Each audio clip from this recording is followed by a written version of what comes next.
Hello, नमस्ते, जय माता दी, श्री शिवाय नमस्तुभ्यम। तो हम सुनाने चल रहे हैं राम जी का भजन। राम जी का भजन सबरी की कहानी। और आप सबको अच्छा लगेगा बताना ऐसा मुझे। मेरा उम्मीद है। और कमेंट में बताना ज़रूर कि भजन मेरा कैसा है। कमेंट में। कमेंट।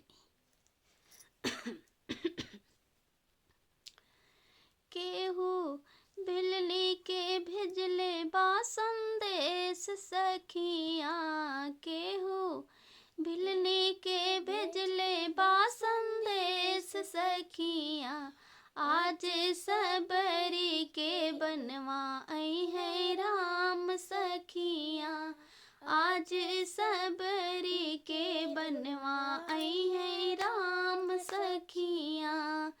केहू भिलनी के भेजले बा संदेश सखिया, केहू भिलनी के भेजले बा संदेश सखिया, आज सबरी के अगना आई है राम सखिया, आज सबरी के अगना आई है राम सखिया। जेकरा इंतजार में बीतौनी दिनवा रतिया, जेकरा इंतजार में बीतौनी दिनवा रतिया, ऊही मतन के सच भैली आज बतिया, ऊही मतन के सच भैली आज बतिया, कि हमरा कुटिया में करी है विश्राम सखिया, हमरा कुटिया में करी है विश्राम सखिया, आज सबरी के अगना आई है राम सखिया, आज सबरी के अगना आई है राम सखिया। झूठी बैरिया राम जी के मन भाई गईले, झूठी बैरिया राम जी के मन भाई गईले, ऊंचे नीचे के भेद राम जी मिटाई गईले, ऊंचे नीचे के भेद राम जी मिटाई गईले, हमरा भक्ति के मिलल बामा काम सखिया, हमरा भक्ति के मिलल बामा काम सखिया, आज सबरी के अगना आई है राम सखिया, आज सबरी के अगना आई है राम सखिया।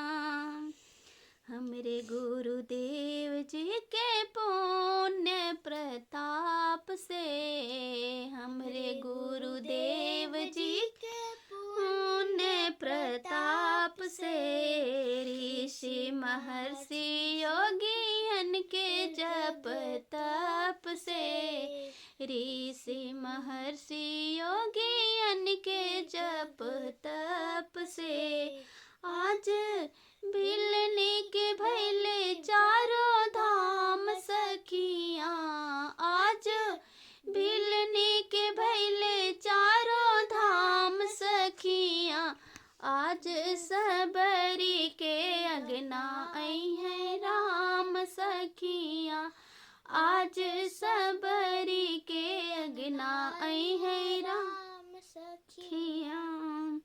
जौने विधि रखले राम ओही विधि रहली, जौने विधि रखले राम ओही विधि रहली, राम राम राम और राम राम कहनी, राम राम राम राम राम कहनी, अब राम भरोसे सब काम सखिया, अब राम भरोसे सब काम सखिया।